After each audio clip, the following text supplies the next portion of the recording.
I burst through the double doors of my parents' Tudor-style home, the evening air clinging to my rain-soaked hair. The chandelier light hits my face, momentarily blinding me as I stumble into their marble foyer. My swollen eyes scan the crowded room where champagne glasses clink against the backdrop of classical music. Mom spots me first. Her smile freezes, then melts into a tight-lipped grimace as she excuses herself from a cluster of well-dressed guests. She glides toward me in her navy silk dress, pearls gleaming at her throat. "Vanessa, not now, we have guests," she hisses, her perfectly manicured hand gripping my elbow. "Blake's engagement party is not the time for whatever this is." Dad appears at her side, jaw clenched beneath his silver beard.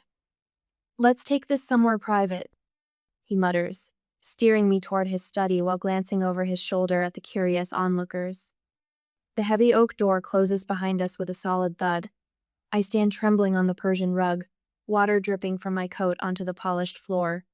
Mom's eyes follow each droplet as if I'm soiling a museum. "Zoe collapsed at school today," I say, my voice breaking. "They rushed her to Portland Memorial." Dad shifts his weight. "Is she all right?" "No." The word hangs between us. "She has a congenital heart defect. The doctor said without surgery in the next 48 hours she could." My throat closes around the unthinkable. Mom's hand flutters to her chest. "Oh dear. Well, surely your insurance." "I don't have insurance right now," I whisper. "The business has been struggling. I was going to enroll next month when the new client payment came through." Dad's face hardens. "How much?" $95,000. I force the words out. "I've tried everything. The hospital payment plan only covers a fraction. The bank won't approve an emergency loan without collateral." I sink to my knees, something I swore I'd never do in front of them again. I've never asked for anything. Not when Mark lost his job. Not when the roof leaked. Not when I needed startup funds. My hands shake as I reach for Mom's perfectly pressed slacks.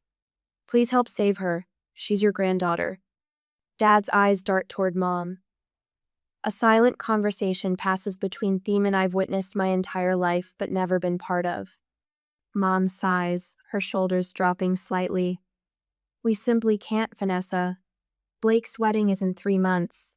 We've already committed to covering the costs." "What costs could possibly?" "Always trying to steal my spotlight, sis?" Blake's voice cuts through the room as he leans against the doorframe, champagne flute dangling between his fingers. His fiancée Lauren hovers behind him, her diamond ring catching the light. "Not now, Blake." I start, but Dad interrupts. "We've already put down $250,000 for the venue, catering, and honeymoon package," he explains as if discussing a reasonable business investment. "Non-refundable deposits." My mind flashes to the hospital room I left just an hour ago. Zoe's small body swallowed by white sheets, the oxygen mask fogging with each labored breath. The crayon drawing clutched in her handstick figures labeled Mommy, Daddy, me, Grandma, and Grandpa, Doctor. Levine's compassionate but firm deadline. "We need payment confirmation by tomorrow afternoon to schedule the surgery." I stare at them, these strangers wearing my parents' faces. Dad checks his watch. Through the door, laughter rises from the party. "Maybe you should have planned better," Mom whispers, adjusting her Braceletta family heirloom she promised would be mine someday. "There are consequences to poor financial decisions, Vanessa." I rise slowly, something hardening inside me with each passing second. The desperation that carried me here transforms into something colder, sharper. "My daughter might die, and you're worried about a party?" My voice doesn't sound like my own anymore. Blake snorts, swirling his champagne. "Always so dramatic.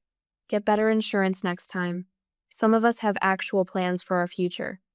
My hands tremble as I reach for Mom's wrist. I unfasten the sapphire bracelet, the one Grandma gave her, the one she dangled as a reward for my good behavior throughout childhood. "Take this back," I say, placing it in her palm and closing her fingers around it. "I'll find another way." Dad clears his throat. "Vanessa, be reasonable." I straighten my spine, shoulders back, chin lifted. I've never seen more clearly in my life. Walking through the crowd of whispering guests, I feel their eyes on my back. Someone murmurs, "Poor Gerald and Monica, that must be the troubled daughter." Another replies, "Such a shame, bringing drama to Blakeshall night." The night air hits my face as I step outside, but I don't feel the cold anymore. My phone buzzes with a text from Mark. "Any luck?" I look back at the glowing windows of my parents' mansion. 6-year-old Zoe's voice echoes in my mind. "Grandma and Grandpa have the biggest house ever. Do they love us big too?"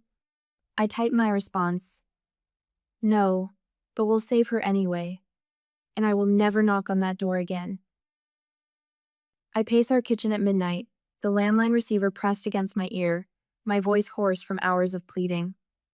The digital clock's red numbers mock me. 46 hours until Dr. Levine's deadline. "Please," I whisper to the loan officer. "My daughter's life depends on this surgery." "I'm sorry, Mrs. Winters. Without collateral or a better credit score." The line clicks dead. Another rejection. I slump against the refrigerator where Zoe's crayon drawings hang by alphabet magnets. Her latest creation shows stick figures holding hands beneath a yellow sun. In the corner, she'd drawn a red heart with wobbly letters. "I told Mommy." Mark enters the kitchen, his eyes hollow with exhaustion. He places a crumpled check on the table. 8,000, he says quietly. "Johnson finally bought the Mustang." I stare at the check. Mark had restored that '67 Mustang over 3 summers, working weekends while I built my business. His father's birthday gift when he turned 16. "Mark, you loved that car." He takes my hand, his calloused thumb tracing circles on my palm. "I love Zoe more." I add the check to our Pioneer Life Savings, Mark's $401k early withdrawal, the Mustang money. $72,000. Still $23,000 short. I drop my head to the table. It's not enough. Mark's arms encircle my shoulders. "We'll find a way." The doorbell rings at 6:13 a.m. I stumble to answer it, still wearing yesterday's clothes. The mortgage rejection letter sticks to my cheek, pulled free by static as I open the door. Tom and Denise Winters stand on our porch. Mark's parents. Tom's weathered face is grim beneath his faded Carhartt cap. Denise clutches a worn leather purse against her floral house address. "Tom, Denise." My voice cracks. "It's early."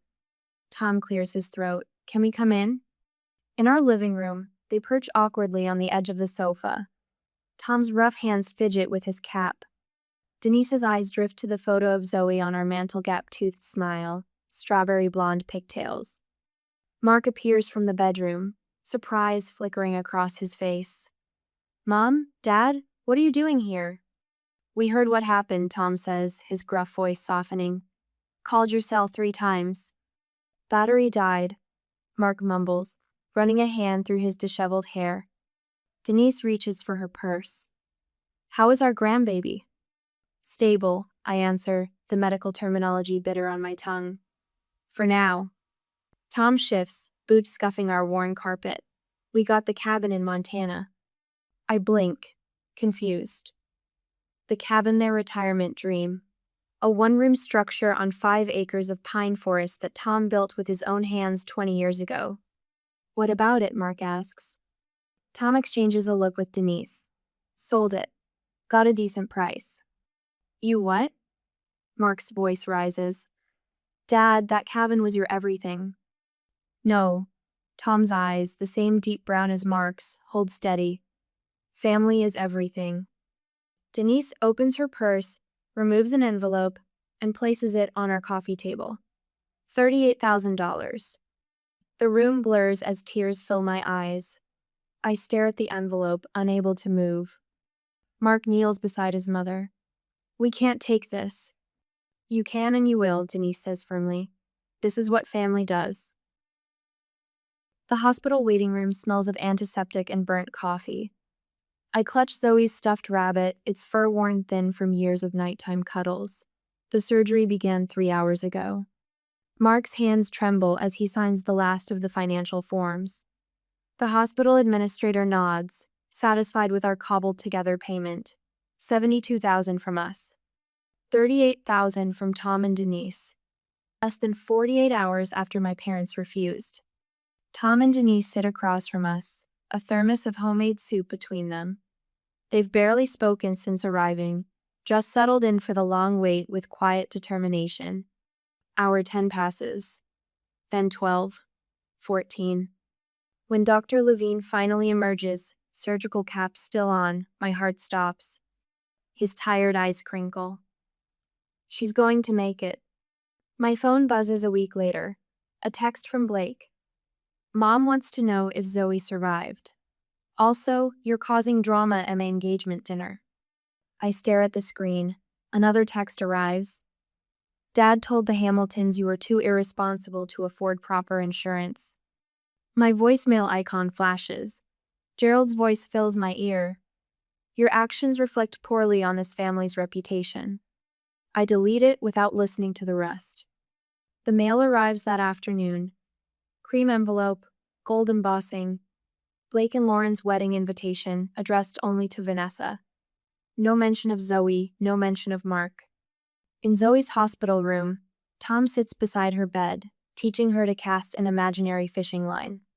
Her IV-bruised arm follows his movements. When you're better, he promises, we'll take you to real water. Zoe giggles. Can I catch a shark? Start with trout, Tom winks. Work your way up. Denise bustles in with another container of homemade stew. She's brought a different meal every day, filling our refrigerator with labeled containers of comfort food. Mark enters behind her, arms full of Zoe's school books. He's been handling childcare, household duties, and supporting my clients while I keep hospital vigil. I watch them, this circle of love around my daughter. No designer clothes or country club memberships. Just steadfast presence when it matters most. The truth settles in my chest. Blood doesn't make family. Love does. Between Zoe's treatments, I sketch new designs at her bedside.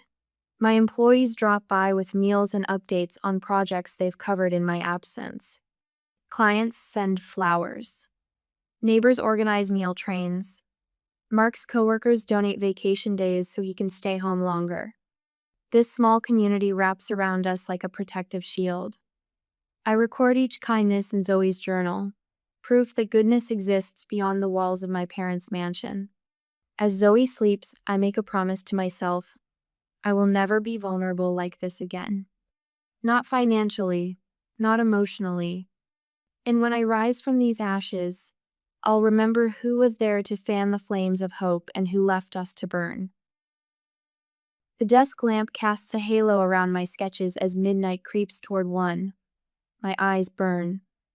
3 cups of cold coffee form a half moon around my workspace, casualties of concentration.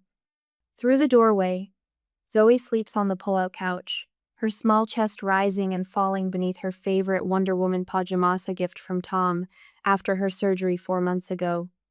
I stretch my cramping fingers and glance at the wall calendar, red X's marching across the days. Mortgage payment, 2 weeks overdue. Electric bill. Final notice. Design supplies. Charged to the credit card already maxed from hospital copays. But we're still here. Still fighting. The scar on Zoe's chest has faded from angry red to pale pink. Her laughter fills our apartment again.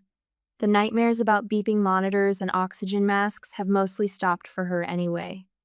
On the drafting table, my designs for the Westbrook Hotel's pitch swim before my tired eyes. Local boutique chain, 7 locations, complete interior redesign. Budget, $1.8 million.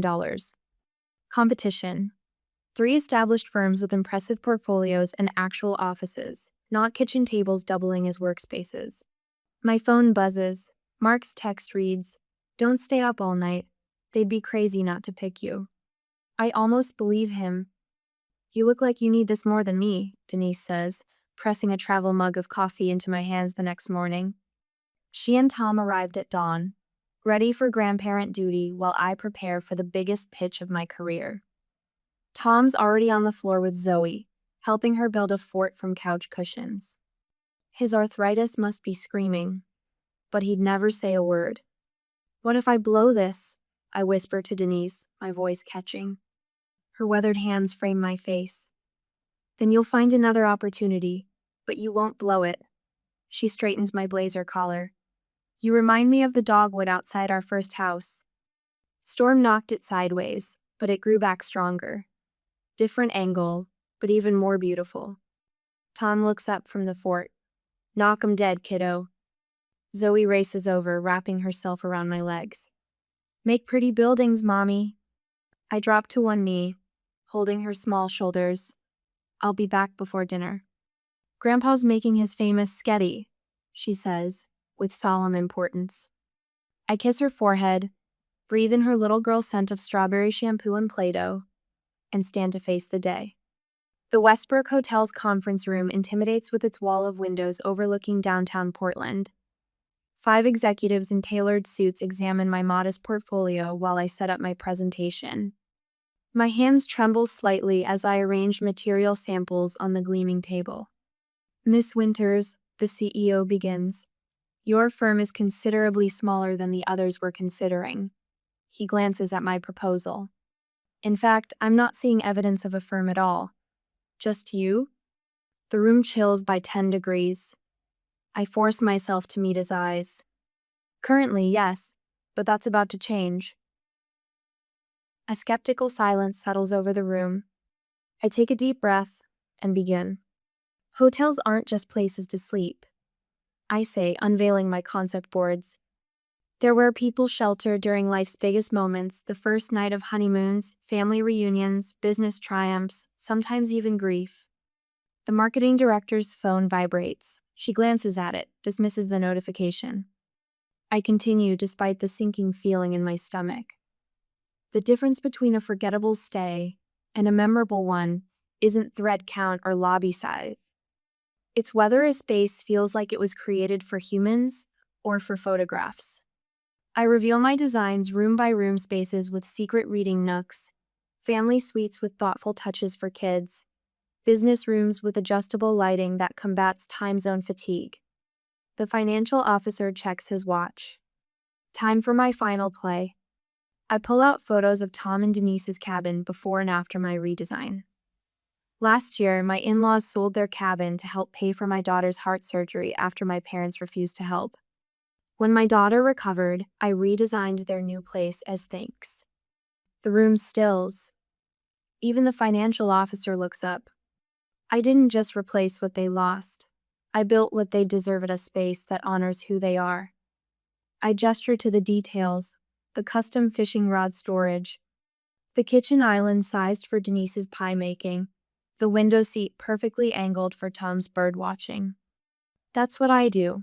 I create spaces that remember the humans who inhabit them. The CEO leans forward. Why do you deserve this contract, Miss Winters? The question hangs in the air. I think of Zoe in her hospital bed, of Tom with cushion forts, of Mark selling his vintage Mustang without hesitation. Because I've learned what matters, I answer simply, and it's not what most people think. The notification chimes while I'm washing dinner dishes 3 days later. Mark stops mid-sentence, watching my face as I check my phone. Westbrook Hotels is pleased to inform you. Accepted your proposal. Contract delivery tomorrow. $1.8 million initial phase. The phone slips from my fingers. Mark catches it, reads the screen, and lets out a whoop that brings Zoe running from her bedroom. He lifts me off my feet, spinning me in circles while I sob and laugh simultaneously. Zoe dances around us, caught in our jubilation, without understanding its source. We did it, I breathe into Mark's shoulder. We actually did it. 6 months later, I stand in the doorway of my actual office. Not a corner of the living room, not a borrowed desk in someone else's building. Winters Design Studio etched in frosted glass on the door. Behind me, 3 designers work at their stations. The Seattle expansion opens next month. 4 more hires pending. My phone buzzes with a text from Blake. Heard about your success. Mom and Dad talking about reaching out. Thought you should know. I delete it without responding. A package sits on my desk. Inside is a framed photo Tom, Denise, Mark, Zoe, and me on the porch of their new cabin, twice the size of the one they sacrificed. My first major purchase after the Westbrook contract. Another text arrives. Dad asking about family investment opportunity. For your information. I smile, thinking of the magazine interview I gave yesterday. The journalist seemed particularly interested in how I built my business without family support. The phone rings me assistant letting me know the Seattle contractor is on line 1. Take a message, I tell her. I'm heading home early for my daughter's birthday party. I gather my things, looking once more at the photo on my desk. Tom and Denise will be waiting at our house, helping Mark with decorations. Zoe's school friends will arrive at 4. Her real grandparents, as she calls them, have planned a treasure hunt in the backyard. Later, when cake has been eaten and presents opened, Mark finds me on the porch steps. Everything okay? He asks, settling beside me. I look at our home, filled with laughter and light, at the people who showed up when it mattered most. We built this together, I tell him, taking his hand. All of us. My phone buzzes against the marble countertop of my kitchen. A notification from LinkedIn. I swipe it open, then freeze. There it is, my face staring back at me from the digital cover of Entrepreneur magazine. The headline reads, Rising from the Ashes, How Tragedy Sparked a Design Revolution. The knot in my stomach tightens, then releases. 3 years of work, blood, and tears captured in a single glossy image. Mark comes up behind me, his hands warm on my shoulders. It's real, he whispers. It's real, I echo, my voice catching. I scroll down to the pull quote they've highlighted in bold. My own parents let my daughter suffer for a party. That's when I realized blood doesn't define family. The truth sits there, undisguised and raw. The words I spoke during the interview without flinching. No pseudonyms, no vague references. Just the unvarnished reality of that rainy night when my parents chose Blake's wedding over Zoe's life. Any regrets? Mark asks, his thumb tracing circles on my shoulder blade. Not one. By afternoon, my phone won't stop ringing. The article has been shared over 20,000 times. Business influencers I've admired for years are praising my integrity in the face of impossible choices. 3 podcast invitations arrive before lunch. Mom, why is your picture everywhere? Zoe asks, her small finger pointing at my laptop screen where another share notification pops up. I lift her onto my lap, her healthy heart beating against mine. Remember how I told you that sometimes stories help other people feel brave? She nods, solemn. At 9, she understands more than I sometimes wish she did. Well, I told our story. The first hint of fallout comes from an unexpected source, Elaine Withers, who sits on the same charity board as Monica. She calls me directly. I don't know if I should tell you this, she starts, voice lowered as if someone might overhear. The Palmers didn't come to the spring fundraiser. Gerald claims they had another engagement, but Elizabeth saw them pull up to the country club, then turn around and leave when they spotted the Hendersons. I say nothing, letting her continue. Rumor has it their furniture store has lost 3 corporate accounts in the last month. People talk, Vanessa, and after that article, I thank her for the call, keeping my voice neutral. But after hanging up, I don't feel the rush of satisfaction I'd imagined.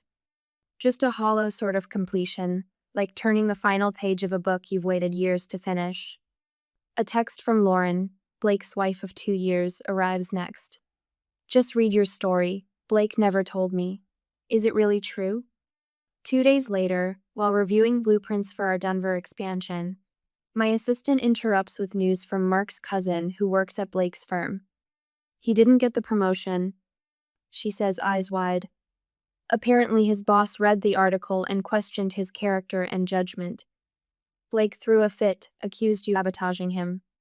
I look around my growing office, a team of 16 designers working at their stations, the wall of awards for our healthcare facility designs, the framed mission statement about creating spaces that heal. None of this built on vengeance. all of it constructed on the foundation that crisis revealed. By summer, our company opens offices in Denver and San Diego. The feature on Good Morning America focuses not on family drama, but on our commitment to hiring single parents and providing full health care from day one of employment. Your health insurance policy costs more than industry standard, the interviewer points out. Doesn't that cut into your profits? I think of Zoe's scar, a thin white line down her chest. Some costs are investments, not expenses. The Heart Foundation's first fundraiser raises enough for 12 children's surgeries. Tom gives a tearful speech about second chances, his weathered hands gripping the podium. Denise snaps photos of everything, her pride radiating brighter than the ballroom chandeliers. Our new home sits on 3 acres just outside the city. 6 bedrooms, a studio for my design work, and an east wing built specifically for Tom and Denise. The moving trucks have barely left when Zoe races through the house, discovering each new room with gasps and giggles. I get to see Grandma and Grandpa every day, she shouts, running back to hug Tom's legs as he arranges books on a shelf. Mark watches from the doorway, arms crossed, eyes soft. Later, he finds me on the back porch and hands me a glass of wine. You built this, he says simply. All of it. We built it, I correct him, leaning into his solid presence. The news about Blake arrives through Lauren herself, standing at my office door without an appointment. I filed for divorce yesterday, she states, twisting the diamond ring on her finger. After I read your article, I started seeing things differently. The way he talked about his colleagues, his contempt for anyone struggling. Then I found messages to a waitress. She shakes her head. Your story gave me courage. A month later, a business newsletter reports that Palmer Furnishings has filed for bankruptcy protection. The next day, a realtor friend sends a listing my parents' Tudor mansion with its marble foyer and crystal chandelier. The asking price nowhere near its value. Closure, the subject line reads. I delete the email without opening it. The voicemails start in October. First from Monica, her voice tight and controlled despite the circumstances. Then from Gerald, less composed with each message. I listen to each one once, then erase them, watching the notifications disappear one by one. Until the last one, left at 11:47 p.m. on a Tuesday. Vanessa, please, Gerald's voice cracks. We have nowhere else to turn. I play it twice. The man who checked his watch while I begged for my daughter's life, now begging for my attention. I set the phone down and walked to the window, watching the autumn leaves spiral to the ground. My finger hovers over the callback button. Sunlight slices through the floor-to-ceiling windows of my office, casting long shadows across Italian marble. I adjust the black leather suitcase on my desk, centering it perfectly between the crystal paperweight and my Mont Blanc pen. The weight of what's inside doesn't match its sleek exterior. Miss Winters? My assistant's voice breaks through the intercom. Your parents have arrived. Send them in. My voice sounds steadier than I feel. The double doors open, and I barely recognize the 2 people who enter. Dad's silver hair has thinned, his shoulders stooped beneath his discount department store blazer. Mom clutches her knockoff handbag, her once perfect makeup applied with a shaky hand. Their eyes dart around my office, taking in the minimalist furniture, the views of downtown Portland, the evidence of everything they're not anymore. Thank you for seeing us, Vanessa. Dad attempts his boardroom voice, but it cracks around the edges. You've done quite well for yourself. Mom nods too quickly. The magazine features. Lovely. I gesture to the chairs across from my desk. They sit in unison, the choreography of the desperate. Dad clears his throat, leaning forward with hands clasped, the same posture he used when negotiating with suppliers. Family should stick together in difficult times. We're in trouble, sweetheart. Mom's voice wavers. The bank is foreclosing on the house. We owe almost $160,000. The economy hasn't been kind to traditional furniture stores. Dad's eyes fix on a point just past my shoulder. Online retailers have changed everything. Your success is remarkable, Mom adds, forcing brightness into her tone. We always knew you had potential. The rehearsed compliment hangs between us. If you had just explained how serious Zoe's condition was, Dad says, his voice dropping to a conspiratorial whisper, we might have understood better. It happened so fast, and with Blake's engagement that night. My gaze shifts to the framed photographs on my desk. Zoe in her hospital bed, small fingers clutching the stuffed rabbit Tom gave her. The heart monitor tracker still visible on her tiny wrist. Another frame holds Tom and Denise at Zoe's kindergarten graduation, their weathered faces beaming. Beyond them stand 3 Crystal Awards from the Children's Heart Foundation I established last year. 3 years, 2 months, and 14 days, I say. They exchange glances. That's how long it's been since the night of Blake's engagement party. Dad shifts in his seat. Vanessa. It was raining. I came to you soaking wet. My shoes squeaked on your marble floor. My voice remains calm, factual. Mom, you said, we simply can't, Vanessa. Blake's wedding is in 3 months. Her face pales. I don't think those were my exact. Dad, you explained that you'd already spent $250,000 on Blake's wedding. Non-refundable deposits. His jaw tightens. Now that's not. I reach for my phone, tapping the screen before setting it on the desk. Gerald's voice fills the room. Vanessa, your irresponsible financial decisions aren't our problem. Blake manages his money properly. Perhaps you should take notes instead of asking for handouts. It reflects poorly on this family's reputation. The recording ends. Silence stretches between us. Did you ever once visit Zoe in the hospital? I ask. Mom's eyes drop to her lap. Dad's throat works soundlessly. Mark's parents sold their cabin, their retirement dream, to help save their granddaughter. Tom sat in that waiting room for 14 hours straight. Denise learned to change Zoe's bandages and monitor her medication. They showed up. I stand, my palms flat against the cool surface of my desk. Do you know what Zoe asked me after she recovered? Why don't Grandma and Grandpa love me like Grandma Denise and Grandpa Tom? Mom's mascara smears as tears track down her cheeks. With steady hands, I slide the suitcase across the desk toward them. Take it, I say, and leave.